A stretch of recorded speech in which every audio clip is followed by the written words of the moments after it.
Let's get right into it. Number 8. The Stone Age Mogul.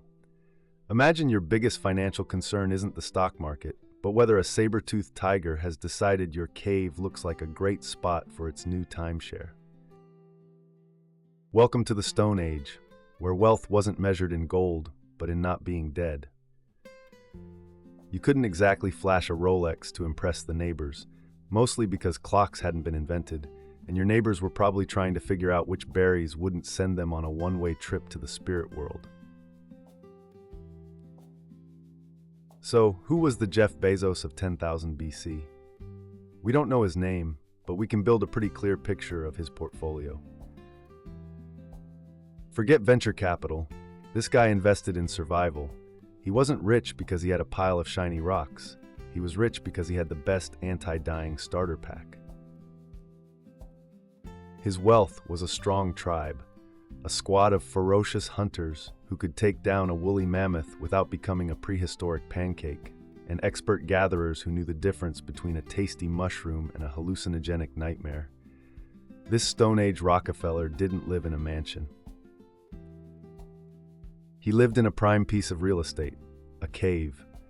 Not a damp, gloomy hole in the ground, but a luxury cavern with good ventilation, moderate temperatures, and natural protection from things that wanted to eat him in his sleep. His zip code was in a fruitful valley where animals basically lined up to be hunted, and a sparkling, clean stream ran right by his front door, providing not just water, but also fish and a primitive form of Uber Eats. Being wealthy back then meant you had a consistent food supply, a solid crew, and a rock over your head that wasn't actively trying to crush you. Poverty wasn't being broke, it was being an appetizer.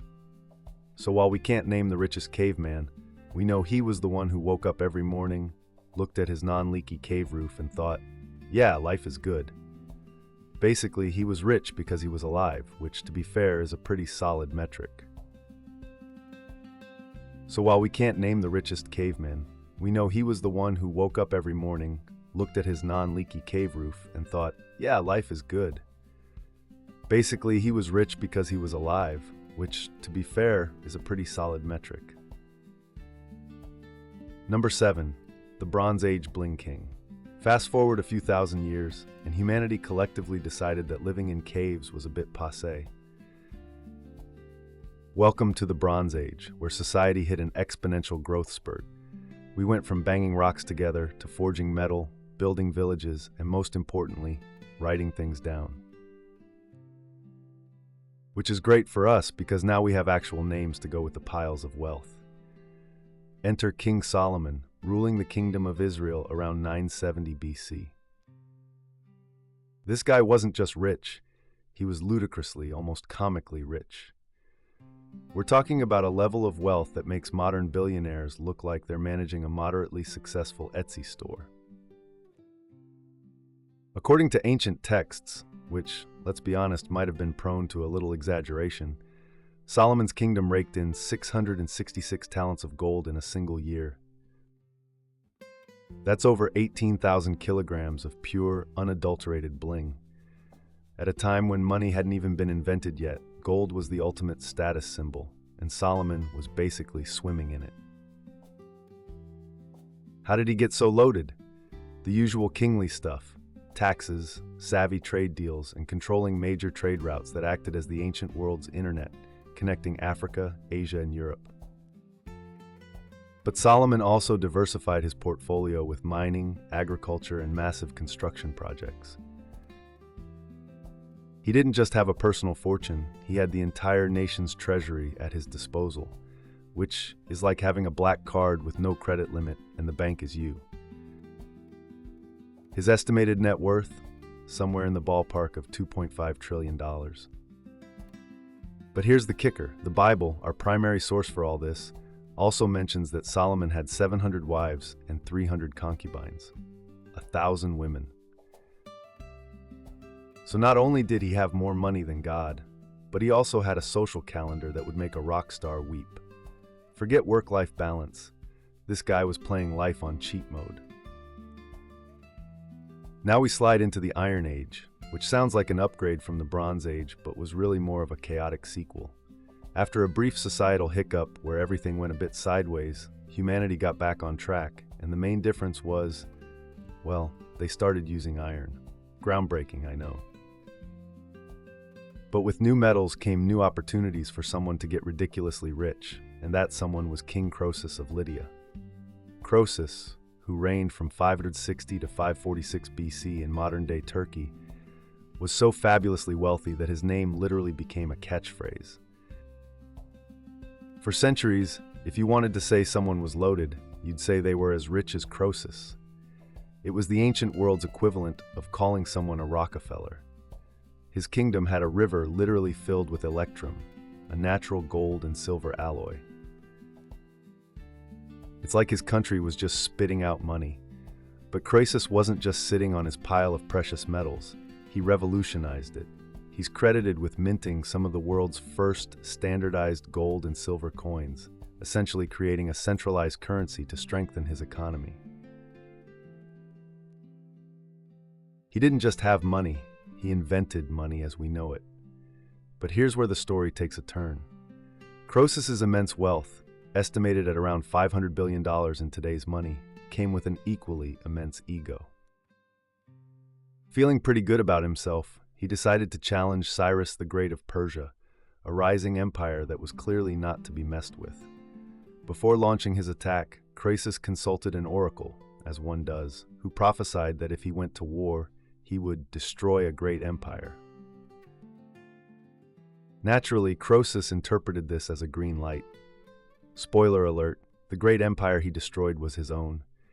In 546 BC, Lydia fell to Persia, and Croesus was either executed or, in a weird twist of fate, became an advisor to the very man who conquered him. He went from being the definition of wealth to a living cautionary tale about not getting high on your own supply. Number 5. The Roman Empire's CEO. Imagine inheriting the family business. Now imagine the family business is the entire known world, and your dad, Julius Caesar, just got brutally stabbed to death by his co-workers in a truly epic HR dispute. This was the situation for Augustus Caesar, born in 63 BC. He didn't just win the lottery, he won the geopolitical Powerball jackpot of all time. After his adoptive father's assassination, Augustus had some ridiculously big shoes to fill. But he didn't just fill them. He had them bronzed and put on display. Through a masterful combination of political maneuvering, strategic alliances, and just being really good at winning wars, Augustus transformed the chaotic Roman Republic into the Roman Empire, crowning himself its first emperor. And with that title came a level of wealth that is difficult to comprehend. We're not talking about a big bank account. We're talking about a guy who essentially owned the economy of Europe, North Africa, and the Middle East. His fortune was so intertwined with the states that the line between his personal checking account and the imperial treasury was basically a drunken scribble. Think of it this way. If Augustus walked into any shop, farm, or mine in his empire and took something, nobody would stop him.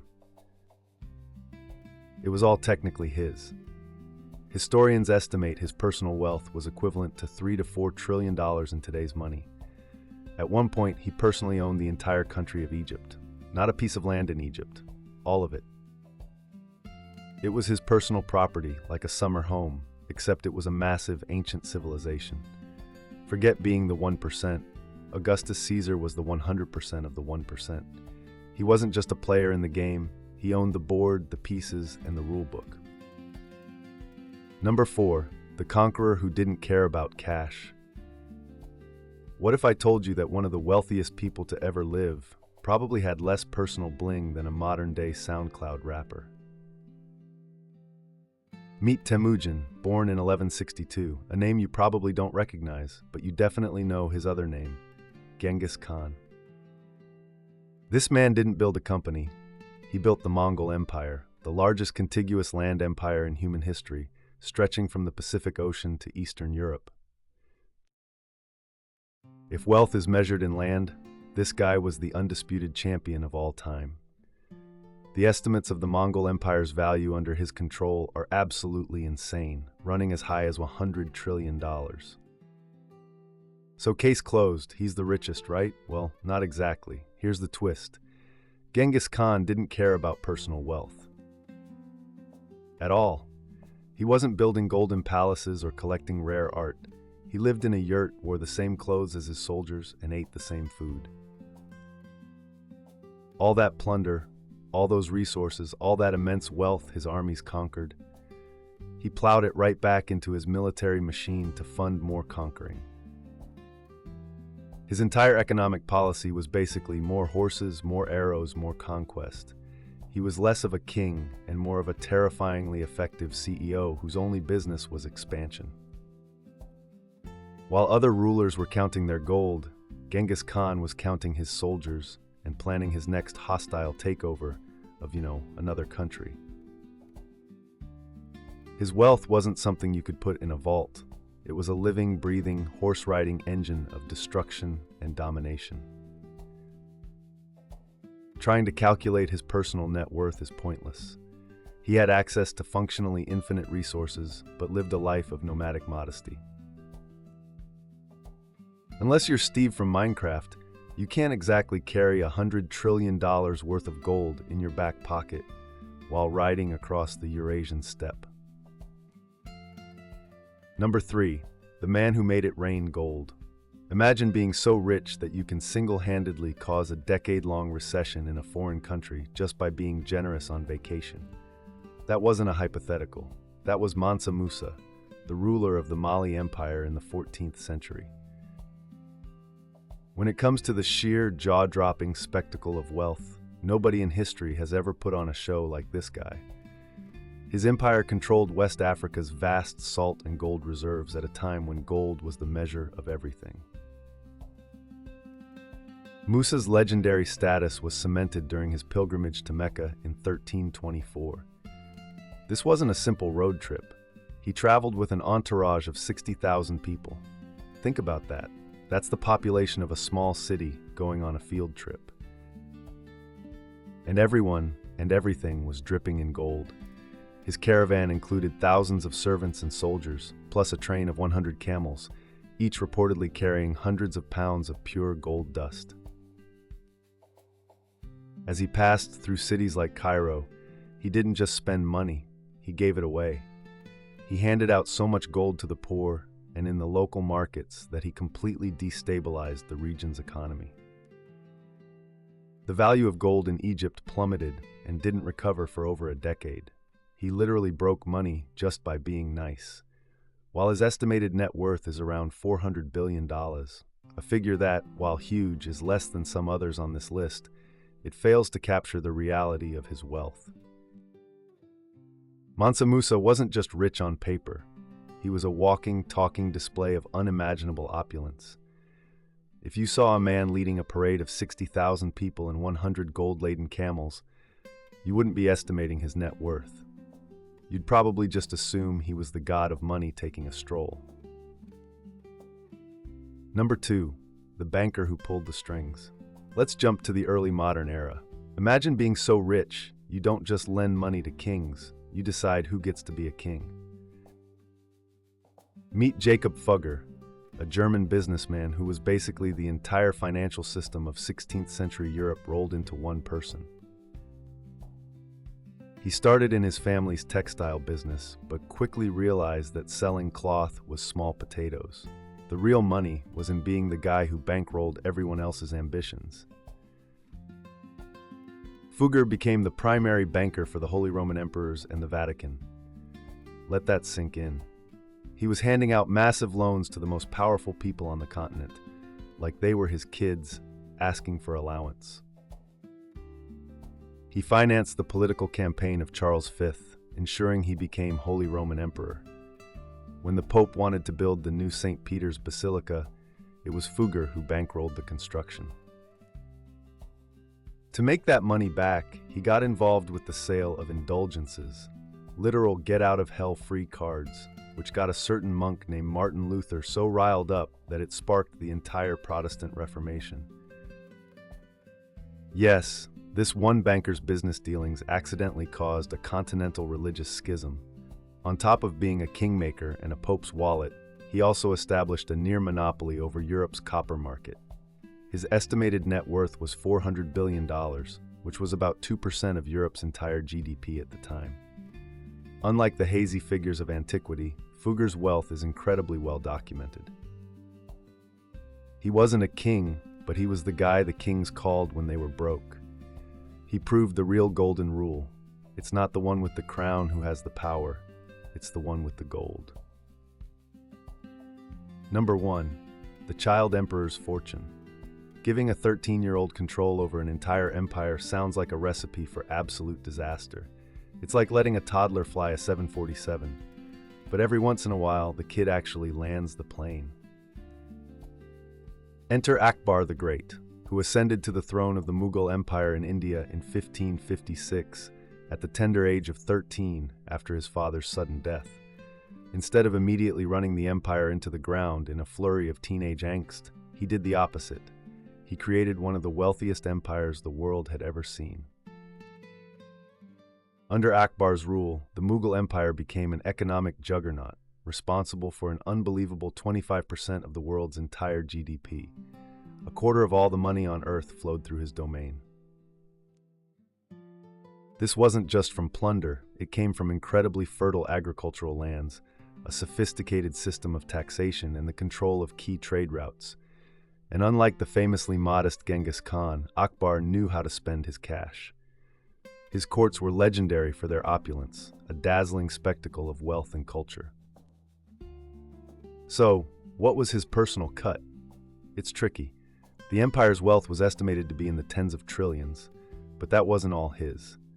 However, as the absolute ruler, the line was pretty blurry. A conservative estimate of his personal fortune puts it around $3 trillion, but he had functional access to the full $30 trillion of the empire's economy. Most teenagers are just trying to borrow the family car. Akbar was busy managing a global economic superpower. It just goes to show, some kids are built different. Honorable mentions, the robber barons. As we finally crash into the modern era, wealth becomes something we can track with terrifying accuracy. This was the age of industry, railroads, and oil, and the men who built empires out of them were called captains of industry by their friends, and robber barons by everyone else. First up is Cornelius Vanderbilt, a man who basically brute forced his way to the top of American business in the 1800s. Starting with a single ferry in New York Harbor, he built a shipping and railroad empire that stitched the United States together. He wasn't a nice guy. His business strategy was essentially a cage match with no rules. He used monopolistic tactics to crush his rivals and manipulate markets. At the time of his death in 1877, his fortune was worth more than the entire U.S. Treasury. Let that sink in. One man was richer than the entire American government. His net worth was equivalent to about $3 billion today, which sounds small on this list, but was an absolutely monumental sum for the time. In a final ironic twist, his heirs were so spectacularly bad with money that when the family had a reunion 100 years later, there wasn't a single millionaire left among them. Then there's John D. Rockefeller, the original final boss of capitalism. He founded Standard Oil in 1870 and proceeded to monopolize the entire industry. His method was simple and brutal. He'd lower his prices to drive all his competitors out of business, then buy their failing companies for pennies on the dollar. In a famous 2-month period known as the Cleveland Massacre, he bought out 22 of his 26 local competitors. By the late 1870s, his company Standard Oil was refining over 90% of all oil in America. His company got so big and powerful that in 1911, the U.S. Supreme Court literally had to break it into 34 separate pieces. The breakup only made him richer, as he owned stock in all the new companies. As the world's first documented billionaire, his peak net worth was equivalent to almost 2% of the entire U.S. economy. The final verdict. So who was the richest? And that brings us to right now. The age of ones and zeros, where the richest people on the planet don't command armies or own continents, but control the flow of information and commerce with the click of a button. We're talking about the modern titans, Elon Musk, Jeff Bezos, Bernard Arnault. Their wealth isn't stored in gold bars buried in a vault. It's a flickering number on a screen, tied to stock prices that can surge or plummet by billions in the time it takes you to watch a cat video. At his peak, Elon Musk's net worth has hovered around $380 billion, an absolutely staggering amount of money, yet on this list, it almost seems modest. So after this whirlwind tour of history's biggest bank accounts, who gets the crown? Who was the richest person to ever live? Well, it depends on how you ask the question. If you're a purist who goes by the highest theoretical number, the winner is probably Genghis Khan. With an empire worth a hypothetical $100 trillion, his assets were unmatched. But he lived in a tent, and his greatest luxury was a well-fed horse. So does that really count?